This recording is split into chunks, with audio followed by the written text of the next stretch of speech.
Camille, just 36 hours later, it's still impossible to wrap your head around what happened here.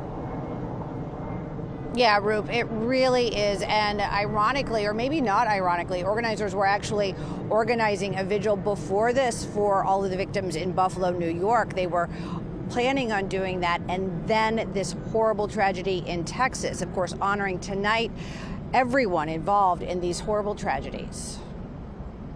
There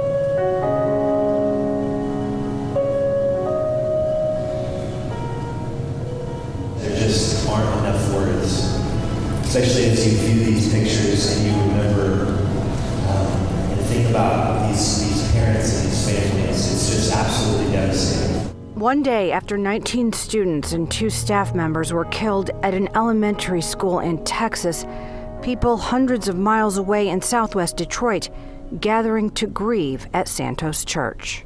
I don't want to just pray. I want to start with prayer, but I want that prayer to lead to action. There are things that we can do, and there are practical steps that we can take, and there are things that we can do like vote. Rich Colon, the pastor of Santos Church and one of the main organizers of Wednesday night's vigil. The way that I cope with it and the way that I push through it is it's just all depends on where you put your hope.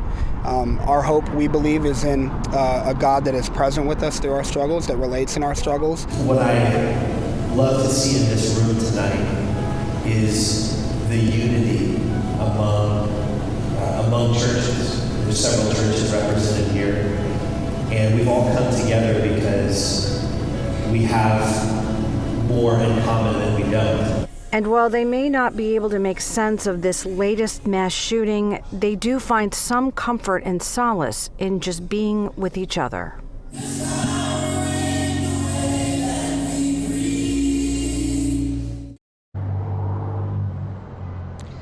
You know, just seeing all of the faces, all of the children who are here tonight, you saw them so eloquently captured by my photojournalist colleague, Christy.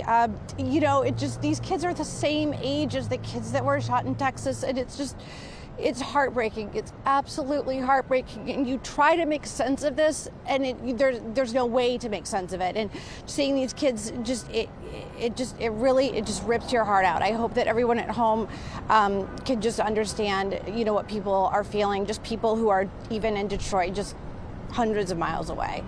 Reporting live in Southwest Detroit, Camille and Mary, Fox 2 News.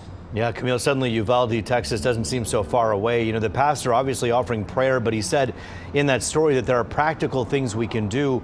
One of those things that many people want to do is contact lawmakers, regardless of what part of the political aisle you're at, to say, hey, either we make the schools safer or we talk about gun control. But people need to contact their lawmakers if they feel strongly about this. Yeah, and you know, it's not just gun control. Obviously, it's mental health. It's a lot of societal problems. We were talking in the parking lot of the newsroom before we even came out here with one of our colleagues, and you know, there are so many layers. It's a lot to tackle. But yeah, everybody has a vote, everybody has a voice, and they can express their voice at the ballot box.